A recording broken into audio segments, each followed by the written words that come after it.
संगवारी हो छत्तीसगढ़ी संस्कृति चैनल आप मन लाइक कराओ, सब्सक्राइब कराओ और बेल आइकन के घंटी ला बिल्कुल प्रेस कराओ।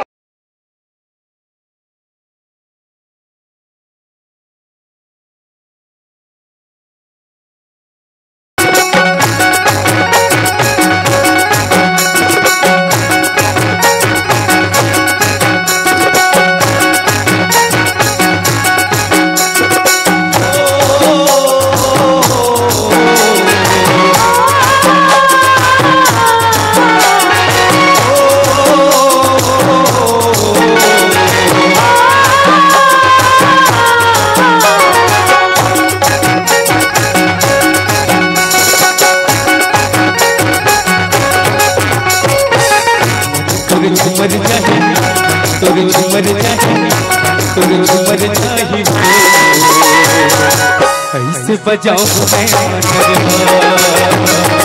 ऐसे बजाओ मैं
मैया के बेटे जमा, मैया के बेटे जमा।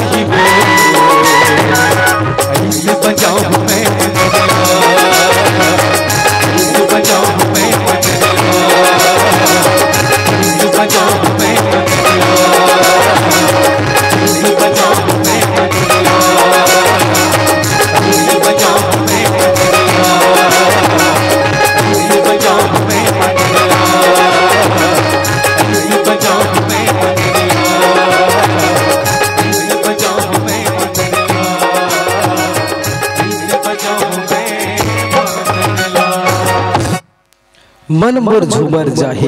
ये हरे संगवारी हमारे छत्तीसगढ़ के कर्मा।